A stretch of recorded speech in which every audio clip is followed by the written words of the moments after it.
Man, they're doing fantastic right now. They still first in the Eastern Conference, so they're killing it right now. Jeffrey, do you have anything to add to that, or who do you think is most impactful?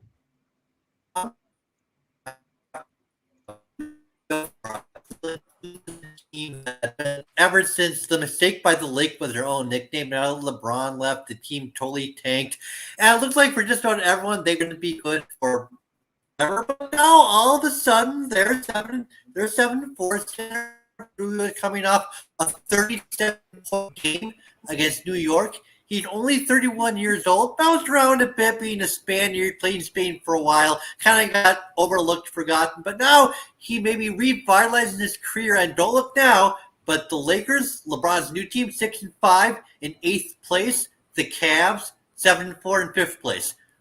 So who's going to get the last laugh here? All right, I know it's very early, but look for Cleveland to perhaps continue their modest streak of success while they continue to fight to at least make the top 10 and look to regain consistency and success to a now basketball proud city. I would have to agree, Jeff. Joe, please wrap this one up. Who do you think is most impactful? Oh yeah, I gotta agree with Cameron. I gotta go DeMar DeRozan and Chicago Bulls. I mean, this is a team that a lot of people weren't sure what to expect from the Bulls team. Him, Lonzo Ball, Alex Caruso, who I think is an underrated signing. I know Caruso fans take their fandom to a whole new level, probably a little bit unnecessary level. You also got to remember Zach LaVine stepped into that role of being a superstar, in my opinion. And then you also got Vucevic as well, too. So I go the Bulls, and I would go with DeMar DeRozan. Did you happen to hear about how Alex Caruso's free agency went with the Lakers? Yep. Not too surprised. Yeah, Rob Pelinka doing another fantastic move. So they didn't want to offer him the money, and he still was like, okay, how about a little less? And he still says no. Cam, would you want to have Caruso on your team no matter the price, or do you think Pelinka made a good move? To say that I'm a Lakers fan, now I think we're kind of regretting the move, and we've seen how our team is and how the focal point in which we thought Russell Westbrook was going to be, it's not looking like how it's supposed to be. Mind you, we still have a lot of games left in the season, but you never want to start off the season this bad, especially with LeBron James out. And we don't know how long Anthony Davis can do this with literally just Russell Westbrook out here breaking shots up, man. Like, he's shooting below 25% behind the three, shooting 26% behind the field goal. Like, he'll get his triple doubles and stuff, but at the end of the day, the Lakers are in a bad spot right now. So Caruso definitely would have helped.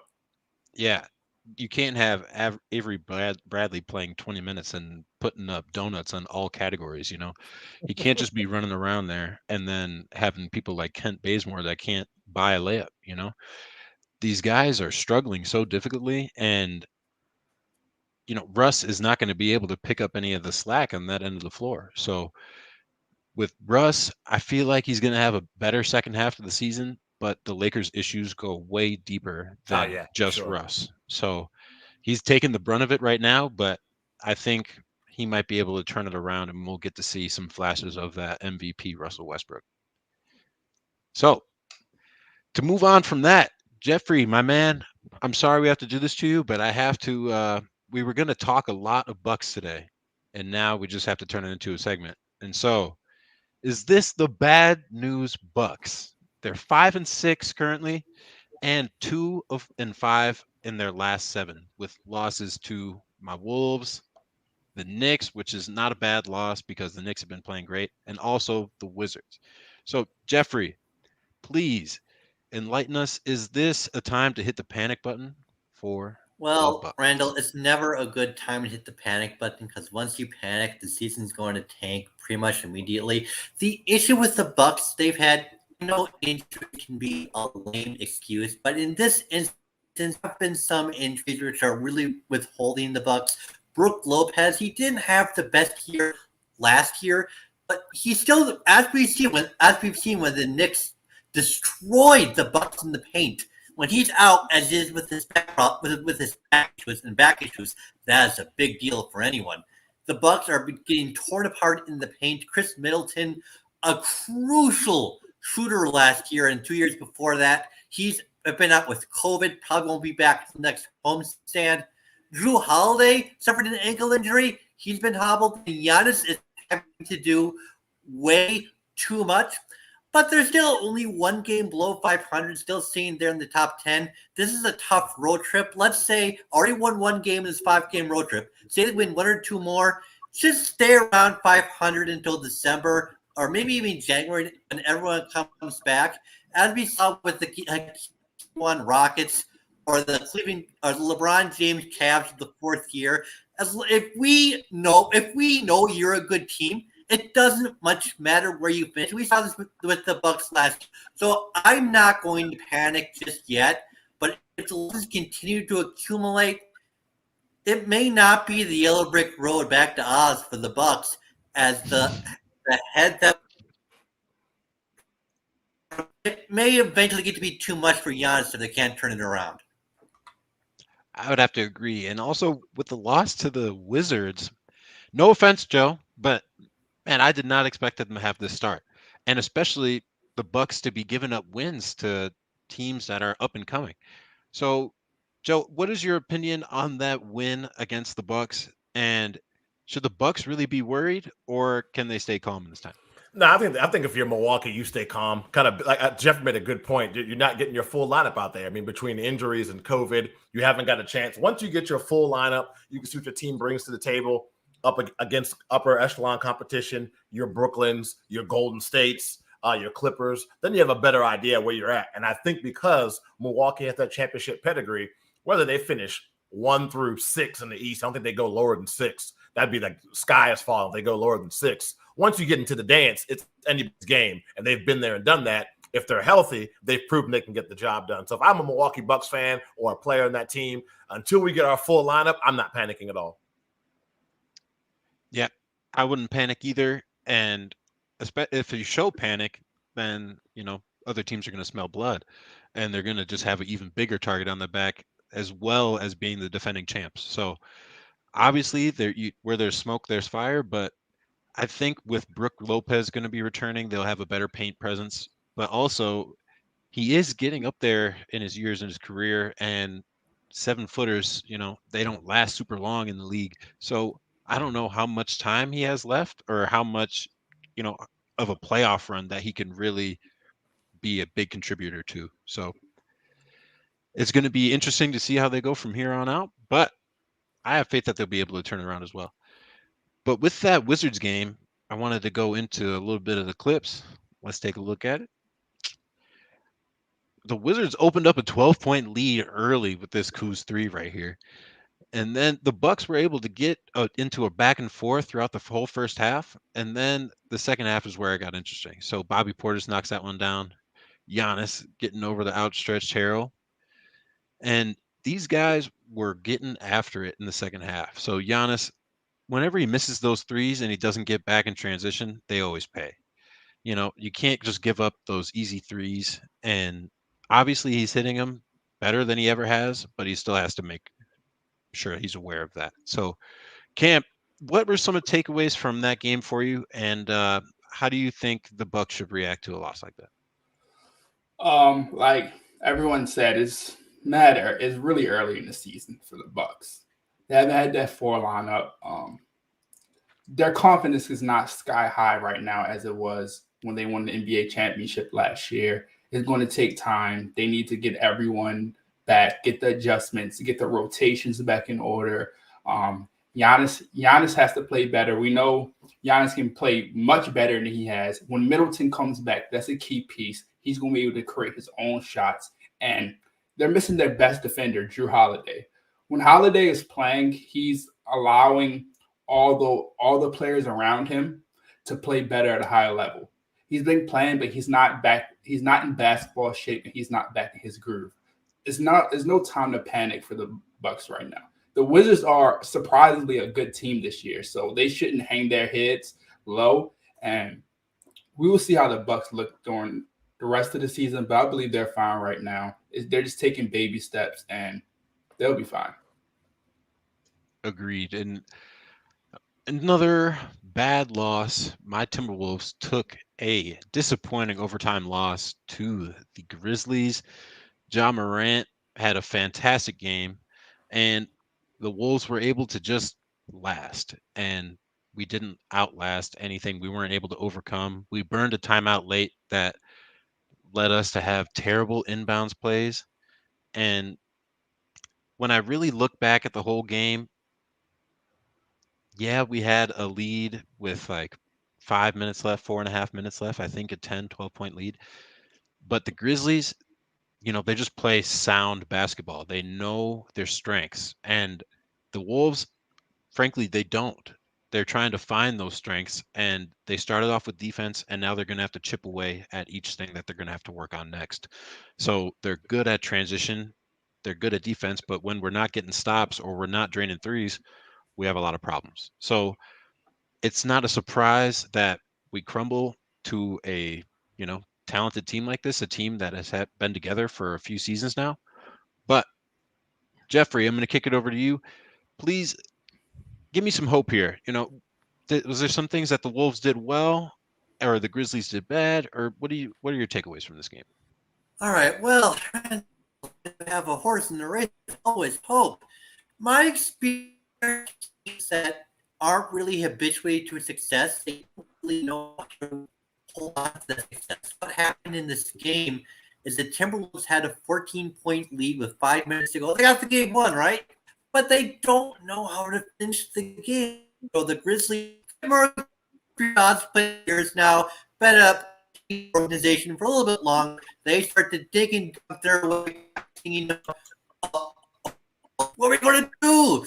So the Wolves, they panic a little, the lead. Very fortunate game in the first place. Ridiculous shot by Cat to bait it. Oh man, I was watching on YouTube, and the announcers for the Grizzlies were like, and he baked it in. So that was a good break for the Wolves. That wasn't enough. So they weren't quite able to get the win. Being a Marquette fan, I know a thing or two about having a young team. Year, and it gets to the point where young is synonym for. But from what I saw the Wolves come to Milwaukee and play the Bucks. This is a legit team. They got some great young talent. The Cats leading a team that's hungry to win. They're tired of moral victories. The NBA, I can't emphasize, is one of the most competitive sports leagues in the world. It's going to take time, and I know that is not what any fan wants to hear, especially a fan of Timberwolves who's been struggling for so long. But you get there, guys. You just have to have patience. There's Cat's shot right there. Ooh, beauty. I know everyone gets tired of waiting, but the time will come. Trust me. Thank you, Jeffrey, for those kind words. I'm going to send you to the back just to have you check your connection really quick, my man. But Mr. Cardoso, so with that Grizzlies game and Ja being able to, find his teammates and hold his team down, is he a lock for most improved player this season? I mean, if he keeps on continuing to play the way he's playing right now, absolutely. I mean, he's otherworldly. I mean, I tweeted something out the other day, and I could have been a prisoner of the moment, and I was shocked nobody responded back to my tweet. But I said he gives me a lot of Allen Iverson vibes as far as like being undersized, taking the ball to the basket, fearless. I mean, not afraid to take the ball to the basket. Now that he's developing a solid jump shot, the rest of the NBA should be really afraid that this guy's going to be a consistent jumper, because before it was 100 miles an hour, drive to the basket, get injured because he's falling and taking all these hits from these big guys. Now we're hitting pull-up jumpers, we're hitting threes with consistency. And, oh, yeah, by the way, his teammates with him on the Grizzlies have improved as well. A healthy Jaren Jackson, all those guys coming along there, Kyle Anderson, Brooks, who's definitely a super underrated player. I think if he continues on this path he's on right now, not only is he most improved player, he's an all-star. Yep. I feel like the all-star is no doubt. So do you think if he gets that all-star, it's without a doubt, most improved player? Do they go hand in hand? Like I said, I think so. What I'm seeing so far. I mean, even the game the other night when they were playing and you thought they were going to lose the game, he put the game on his shoulders, and he takes losses really, really seriously. I mean, he's everything in his game is leveling up. His mental part of the game and the way he plays in the court, you just see it leveling up. taking responsibility for losses, whether he had to or not. He's putting it out there in the public. Hey, it's on me that we took that L. I'm going to improve. And I like what I'm seeing from him. Like I said, I'm getting major AI vibes from this kid.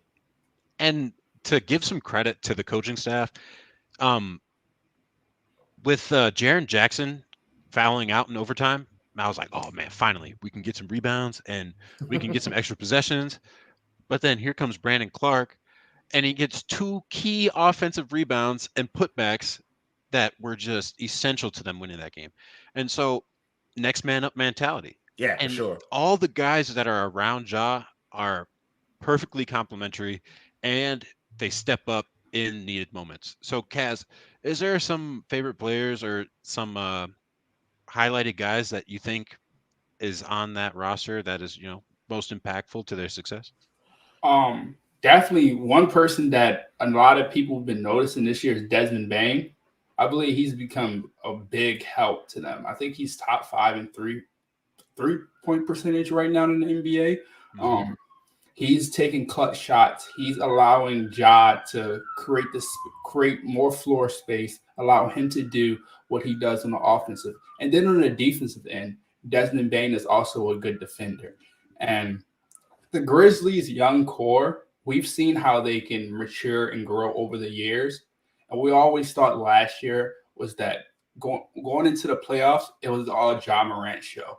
Jaren Jackson was hurt, just coming back from an injury. So nobody else was really stepping up. But this year, we're seeing the pieces around them actually contribute into games. So if Ja Morant is just having a bad quarter, you can go to Desmond Bane, you can go to Jaren Jackson, you can go to D'Anthony Melton. Key pieces like those guys will help contribute to the Grizzlies and they push them forward into the playoffs. I think they can go into the playoffs. They're very young, but if you're having Ja Morant playing at almost an MVP level right now, I don't think nobody's going to stop this young core and the way that they play defense and the way that they play together. That's what makes their chemistry so good. For sure. I would have to agree, Cam. And absolutely. Guess what? We didn't even mention Dylan Brooks, man. Today on NBA.com, they reported that he should be back in the lineup pretty soon. Young Marcus Smart, man. He's a young Marcus Smart to me. Yeah. And I don't know about you guys, but in NBA 2K, the past like 3 seasons, he has been cooking me, man. I can't get around the guy. He's drilling threes in my face. I'm running around these screens. I can't get to him. And this is real life, man. He can give you 25 and lock you up on the other end. So really, when he comes back, what do you think the ceiling is for the Grizzlies, Joe? Ooh, that's a tough one, man. Man. Got to put you on the spot at least a little bit. I'll say top 5 in the West. Yeah, I feel confident in that. I mean, you figure, run down real quick. Golden State, as much people know I don't like Golden State, I can't deny what they're doing. Can't deny it. So I'd go Golden State, Clippers. Top 5. I feel pretty confident saying Grizzlies are top 5.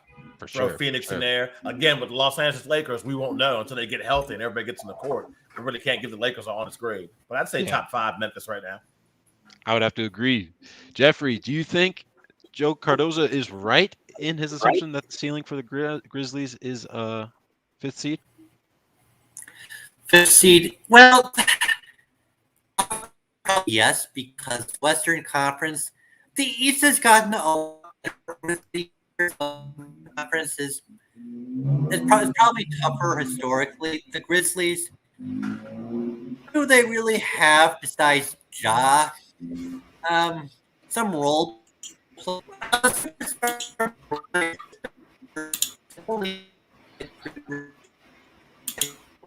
example of course he had Giannis, but it wasn't until they got Drew Holiday to go along with Giannis and Chris they're really able to contend. And Ja isn't quite the level of a superstar. I'd say Vegas has him and Miles Bridges as far and away the top 2 contenders for most improved player. Most improved is not most valuable player. That's an important distinction. Yeah. So I'd say the Grizzlies, I could see them being in the top 6. Sure, no problem. Maybe get past the first round. But if they have to play the Warriors second round, Randall's got the odds right there. So I can see them making some progress, but there's only so far they're going to get right now, and it's not a knock against the Grizzlies at all. It's just the reality of NBA basketball that it's always been tough because the top superstars have so much power over who wins and who loses. So I say Ja, most improved player, 100%. Most valuable player, not yet. Until he is and he gets some help, they're not quite going to be ready to compete for the top spot. Very eloquently stated, Jeffrey. Let us move on, and we are getting to the Miami Heat and the Denver Nuggets. It was a crazy NBA Monday with that Wolves and Grizzlies game, and then we got this ridiculous fight at the end of a game that, to be perfectly frank, the Denver Nuggets controlled that game. So when we go back to look at the game here, really started off with this block. Jokic gets the block. And then look at Morris puts his hands up in the air, thinking that it was a foul, took some exception to that, and then right over to Joker. Joker slammed him down. And then I don't think Duncan Robinson appreciated that too much, having somebody sit on the back of his neck. So the Heat just leave insulted and injured. So with now Marcus Morris is out tonight or tomorrow with a whiplash in his neck. So here is the slow-mo. His neck did go back quite a little bit, and he was on the ground for a long time. So Jokic did apologize, but Cam, what is your take on the situation, and what's it going to be like these two teams see each other next? Well, obviously Jokic, you can't do that. You're an MVP. You're supposed to be one of the leaders on your team, but also Morris, you can't do something and expect someone not to retaliate. That's a hard foul. It is a flagrant that Morris did, but Jokic, you can't retaliate like that. But these teams definitely will have a little, I wouldn't say a little rivalry, but a little like competition going back and forth. And the next time they play each other, things will get a little spicy. I have been checking on social media and seeing that the Jokic brothers have been talking to the Morris brothers, and they're like, oh, yeah, we bought tickets to the next game, so nothing better not happen to my brother or something like that. So I feel like that's pretty funny. But in the end, it's basketball. It gets competitive. Sometimes it gets physical. But like Jokic apologized, got suspended for one game. They got to move on. Yeah, that was a really sucker move by the Joker. And obviously, you don't want to take hard fouls like that, but like you said, Cam, as an MVP, you got to hold your composure. And once you do hold your composure, you'll be able to get, a better rapport with the refs. So the Jokic brothers, though, I'm afraid of those guys. You ever see a picture of those guys? They are freaky, man. I cannot believe it. So, Jeffrey, I'm going to toss it to you real quick. Jimmy Butler was telling him, take that shit to the back. Bring that to the back. Clapping like the girl with the bag of hot Cheetos and a brisk at 7 a.m. in high school. You know what I'm saying? It's ridiculous. Trust me, I've seen it once too many times. So, Jeffrey, is Jimmy really about that action, or are they just trying to puff their chests out? Well, Randall, it's tough to say because losing to the Heat over and over again. We hear all this stuff about it's maybe not, but you have to at least put on the airs of toughness. If you want anyone to, or do I really want the Jokic brothers to actually come and confront Morris and get in his face? No. But I doubt it's going to come down to that. The NBA, as has been well documented, is getting softer as the decades go by. It's, as we know full well, would have been what's a flagrant foul now would have been a common foul or maybe even a play on in the 80s and 90s. And this play you see in front of your screens, that's a lot of acting by Morris. Come on, man. The Academy Awards are in Los Angeles, not Denver. Yes, halfway across the room because someone pushes you, man. So, yeah. Jeffrey, So this, I will confirm though that he is out with a whiplash in his neck. oh, really? Oh, Yeah. that's true. I still would say he made it look worse than maybe it really was. But I don't think you really want to see a big escalation beyond suspensions and fines already held out. Because this is a long season of 82 games, and we got the playoffs, and these teams are in different conferences, remember? So they'll play one more time, and their odds are they're not going to meet in the finals. Just that's just the odds. So hopefully, this just becomes a curiosity you see buried on the fourth or fifth page of your Google page after months go by, because I would hate to see this bad beef run on for years to come, because it's not bad beef in the NBA. We don't need to add Jokic versus Morris to that. Yeah. So let's just play the dang game. Greg, I have to give you a round of applause, man. Where was Udonis Haslem? I didn't even see him in any of these clips, and he's supposed to be the enforcer of this team. You know, what's he taking up a roster spot for? Joe, I'm gonna have to toss it to you, my man. So, I mean, what's your reaction? I mean, I'm from the DMV, just like Cam is. We have a different kind of basketball up here. We call that a play on. There's been nothing there, nothing to see there. I'm kind of with Jeff. I think Morris exaggerated it big time, but I also think Jokic overreacted. I mean, like you said, he admitted it as well. I mean, you're the MVP, the leader of your team. You can't react that way. And I think taking a step further, hey, I understand family protects family and all that good stuff, but if I'm him, maybe I have a competition with my brothers as well. You can't be hopping on social media, going back and forth with people. I can't have videos of you screaming and yelling at players in the court and security of my own team that I play for that writes my checks, having to hold you back and calm you down. And again, I understand it's family. Don't touch my family, but you got to have some restraint, man. You can't be acting wild and crazy like that. And Jokic is not exactly 5'5", 100 pounds. Pretty sure he can take care of himself. Whether right. if Morris and Jimmy Butler both came after him, I think he would have figured out a way to handle himself. So I think that was a little bit unnecessary from them as well. Especially in this NBA soft environment. Remember when Chuck and Shaq were laughing about a police presence at the Houston Clippers game? Yeah. Man, those guys were, the Chris Paul took the secret tunnel to the other side of the locker room, and they were gonna go at it. This is not gonna happen. The Mouse of the Palace was the peak, and it's never gonna get there ever again. The league will never let that happen again. It will be extremely bad for the league, and so all this puff your chest stuff is that's all it is. So I think it's hilarious. And Jimmy, yes, I guarantee that he's had to do some things to survive in life because of where he came from.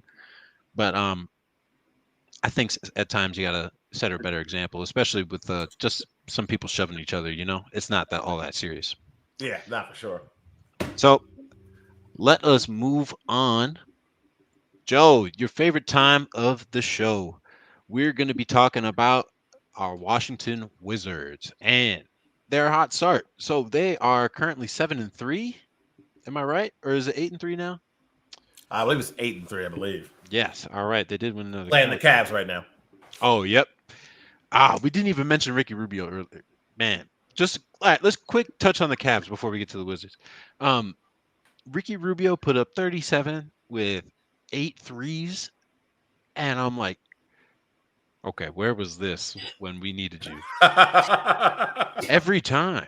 It without a doubt, we send somebody somewhere else and they flourish. And it's just they get out of the pressure of Minnesota and the pressure. Yeah, right? They try to people saying like, hey, you're the key to our winning franchise. And they're like, oh, what? Are you serious? So then they get to new places and they just flourish. So really, Ricky Rubio is doing a fantastic job with that Cavs team. He's making Evan Mobley look like KG out there. He's hitting mid-range shots, he's hitting threes, and he's being a beast in the paint offensively and defensively. So I'm really enjoying what I'm seeing from that team. And I thought they were overloaded at the guard position and the center position, but they're proving that they know who their guys are and who they're going forward with. But over to the Wizards that are playing the Cavaliers right now. Joe, What's your initial takes on the Wizards? Should we not get too excited, or is this actually for real? I think it's for real. I mean, there's so many new things. I mean, as a guy who's been a Wizards fan for his whole life, we never have been really known for playing good defense or even trying. I see effort on the defensive end. I think the acquisition, I think the Russell Westbrook trade, so far, we won the trade. I mean, yes, we got rid of Russ, but we got Kyle Kuzma, we got KCP, we were able to bring in Spencer Dinwiddie. We have depth. That's something that Washington fans have never been able to say. We can go small, we can go big. We have shooters. We're not just relying on Bertans to hit threes. We have other guys that can shoot threes. And remember, all this is happening without Rui Hachimura, who is still taking a leave of absence from the team. When Rui comes back, he adds on even more to that depth. And also the rookie out of Gonzaga, Crespit, has no pressure on him. He could slowly integrate himself, learn the NBA game, figure out where he belongs on this team. So there's a lot of things to be excited about with this Washington Wizards team. But for me, the two things that stand out are defensive effort and depth. And I haven't even talked about Montrezl Harrell, who has been embraced by everybody here in the DC area. Monstrous Harrell, man, that dude is a freak. He had a year off. Lakers didn't give him no run. I really couldn't even believe it. They had no faith in him, and I think that just killed the whole situation. Just like kind of like a Ben Simmons kind of deal. But Cam, let me kick it over to you, man. What are you seeing in the Wizards right now? And what do you think their ceiling is? They're sitting at 3 in the Eastern Conference right now. Do you think they'll stay in that upper tier, or maybe they'll be in a play-in scenario? I think it's pretty tough right now, but I believe the Wizards might stay in about that 6 to 8 range, maybe close in that 5 range. But as the season gets on, every team will have their struggles, and they will have the long away schedules that players get tired, more rest happens, and teams become giving more energy and attacking the paint more. But the Wizards are good. Kyle Kuzma is playing. He's playing good.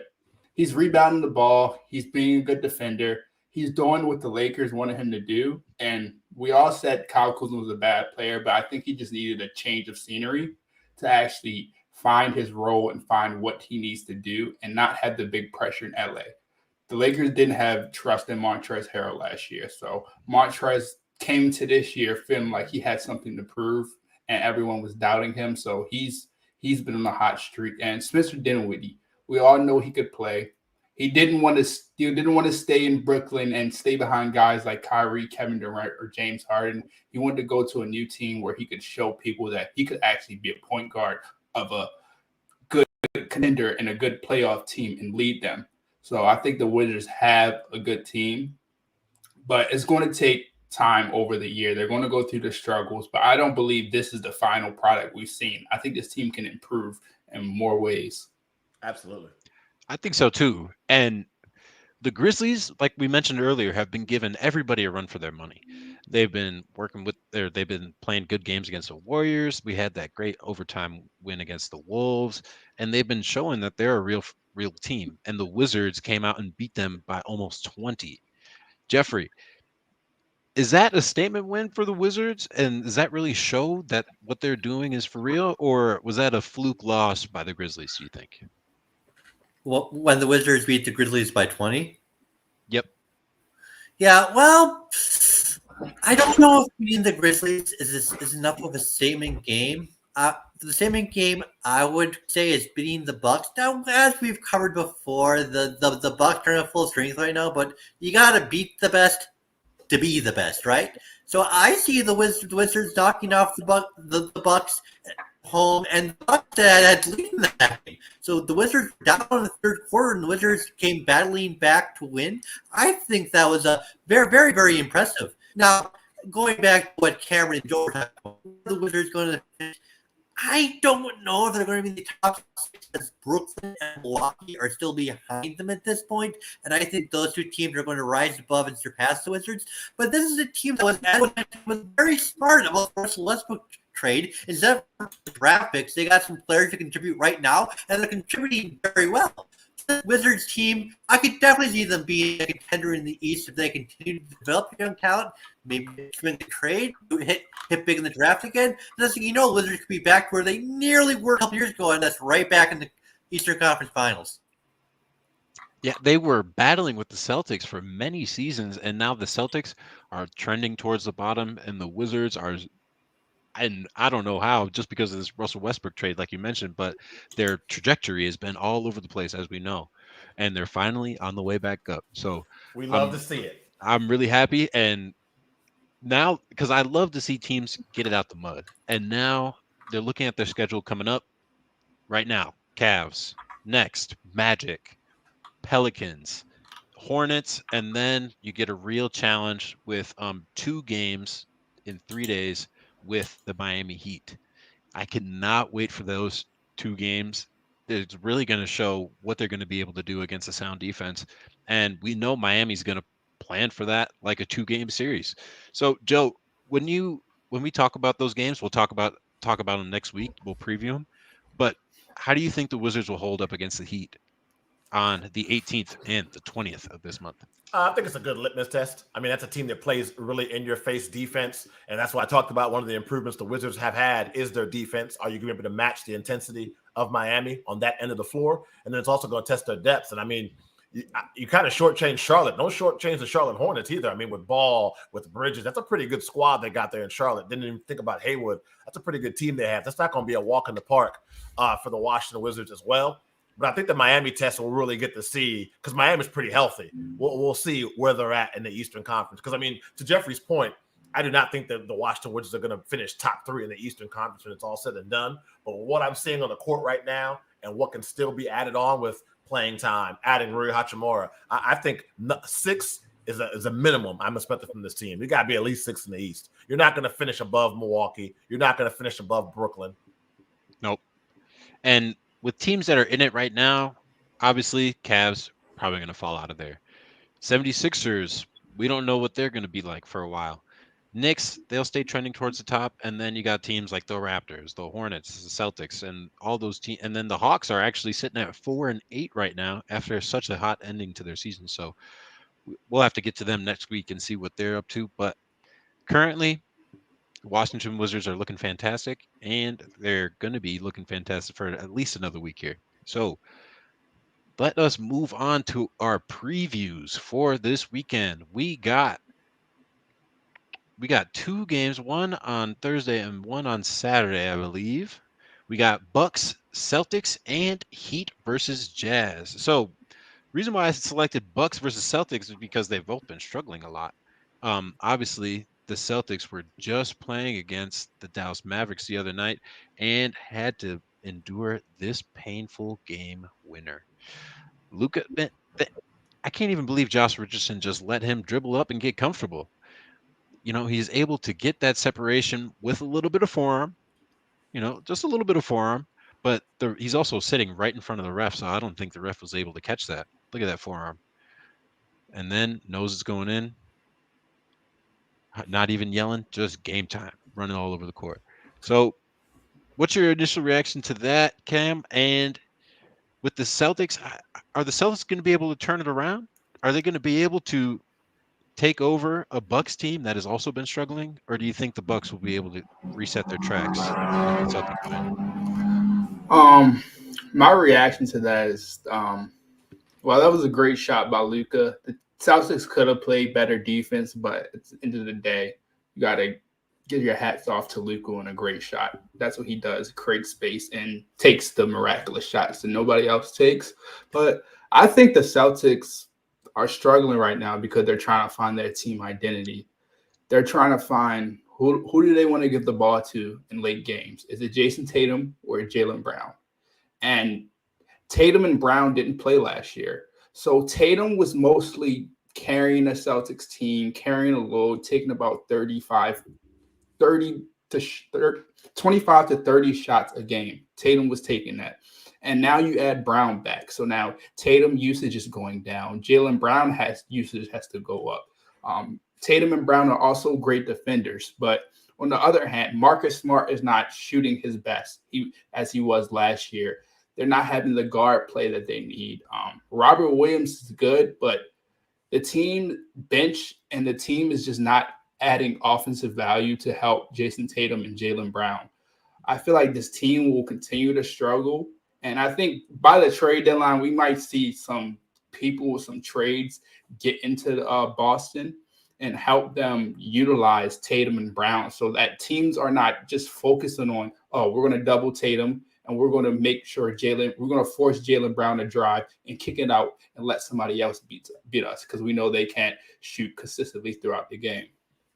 If I'm looking for an improvement to my team, and obviously we are lacking a paint presence in Boston, but for any team that's lacking a paint presence, I would be calling the Pelicans about Jonas Valanciunas nonstop because they are wasting him down there. Obviously, they have a good young core, but he's way older than these guys. Get him out of there, get some more pieces, and get some more draft capital, and send him to a real contender to where he can be a fantastic role player. So I think he would be a good fit in Boston, Brooklyn. I feel like teams should be ringing the Pelicans right now. Joe, of these two games, the Bucks, or let's just stick with the Bucks and Celtics actually. Will the Bucks be able to, get a win over the Celtics, or will the Celtics stun the Bucks, do you think? I think it's more critical for Boston to get a win because the team just seems to be in turmoil. I mean, and what I mean by that is who's the lead dog? Is the alpha Jaylen Brown? Is the alpha Jason Tatum? And Tatum's been struggling with the shot. I know the big thing I kept on hearing during the offseason was he did all this weight training and had all this weight. So I guess I'm assuming the reason why is so when he drives to the basket, absorb the contact, finish some of those shots, not be so banged up. Very, very, very early in the season, but so far hasn't worked out for him so far. Like I said at the beginning of the show, I think Milwaukee's fine. I think you'd have to wait until you get your core lineup together, get a couple of games together under your belt. But I think for the confidence booster, you had the Marcus Smart comments about these guys have to pass the ball. What are we, 6 games into the season? We're having players-only meetings already. I think for Boston, it's really critical to get this win, to get wins, to stack up some wins. Yeah, their continuity is at all-time low. Yeah. And they've, we mentioned before with the Wizards, they were right there with the Wizards, with Isaiah Thomas and a young Marcus Smart and Al Horford. And now their trajectory is all off too. So, Jeffrey, what is really how would you handle this Boston Celtics situation going forward? I know you touched on this last week, but in terms of how you want the team to operate, what do you think is optimal for them? Well, the Celtics they're in a really tricky situation because it looks like they were set up for many years' success with a disastrous trade from the Nets point of view, while gaining all those draft picks to Boston. But the Celtics didn't really use those draft picks well enough. A short window of opportunity when they played Game 7 at home in Boston and blew it. That was probably their best chance. Now they've made the playoff. They haven't really gone anywhere. Brad Stevens now moving to an advisory role. This roster needs a major reevaluation, and that does not happen easily or quickly. Look at San Antonio. Boy, oh boy, I remember back in the 2000s when Popovich had win championship after championship. Now they may not even be in the top 10. So the Celtics, blowing it up and getting rid of other good pieces, that probably wouldn't really help. But at the same time, they really need to go back to the drawing board, to use a familiar cliche. They need to face that big chalkboard I'm sure they have in their locker room and figure out, boy, what is it we need to do to get that big graphic, that one big trade? They need some serious help. That there just is no quick fix when you've blown it as big as the Celtics have blown it. Agreed.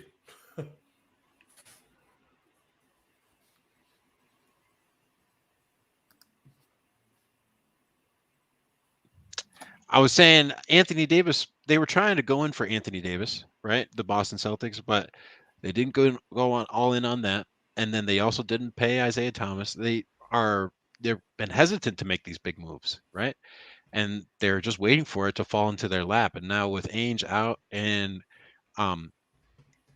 Stevens in, I've never thought of Stevens as a real, head of the helm guy.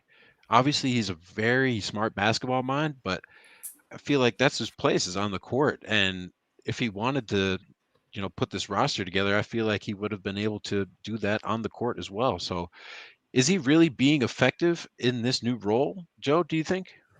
I think it's too early to tell, but I mean, I think that what Boston has right now is when you have two potential superstars who are so young and Brown and Tatum, you've got to figure it out. I mean, I hate to say it, but you're giving off some very familiar OKC Thunder, Westbrook Harden, Durant vibes in terms of having two great talents not being able to figure out how to make it work and end up potentially losing one of them. You don't want to see that happen. And think about how Harden, Westbrook, and KD have shook up the league over these years. And I feel the same type of seismic activity would happen if Jaylen Brown and Jason Tatum were to be put on the block. I don't think it would ever happen, but it's looking more probable than ever right now. And we'll see if they're going to be able to turn it around. But let's wrap this up with a preview of the Heat versus the Jazz. So the Heat are currently sitting at first in the Eastern Conference, tied for 7-3 with the Wizards and the Bulls, and they'll be going up against the Jazz, who is sitting at second in the Western Conference at 8-3, and I believe they're on a 3-game losing streak. So, please, Jeffrey, what do you see coming out of this game with two defensive juggernauts in the Heat and Jazz? Boy, Randall, this is just such a great matchup with Chris Collins was over enthusiastic. But the Jazz may be a defensive juggernaut, but they can shoot 42 3 attempts. New age reduce that is just a ton of a shots, 111. This game as an old school versus the new school, the Jazz they've done it. I know they haven't had the most success in the playoffs, but they've shaping their roster and their attack strategy and the new 3-point NBA attack. But the Heat, we're talking about the kind of a more old school, tough and rugged, beat them up maybe too strong of a word, but physical, rugged, a team that's going to try to get in your head mentally. And they did a very good job of that against in the bubble in such a difficult situation for everyone. So we'll see. This is kind of a small litmus test of whether the Jazz era of emphasis we talked about last week, or whether the more old-fashioned Heat are going to lay down the law and say, you know what, guys, that old school knock 'em dead NBA thug life house, it's not quite gone yet. Cam, over to you. So I want to know, in the Heat's efforts to stop the Utah Jazz, do you try to take away, the dribble handoff action with Rudy Gobert? Do you try to just focus on Spider Mitchell? Do you try to, how would you really go about trying to stop the Utah Jazz? I think the best way you can't really stop them, but the best way to slow them down is to kind of send bodies at Mitchell. Maybe like send a guy at Mitchell, force him to take more difficult shots. Don't let him get to his spots. The top of the key is his favorite spot. When he goes behind that screen, you cannot leave him behind that screen. Force Rudy Gobert to beat you. Force Rudy Gobert to beat you. That's going to be the key. Because if Rudy can do that constantly, then you just have to hats off to Rudy. He's a good player. And let different guys like Clarkson and Ingles and all those different types of guys takes the shots. If you can limit Mitchell's shots to under 20, maybe have him 15 shots and force him to be able to go to the rack, then you can slow that Jazz team down.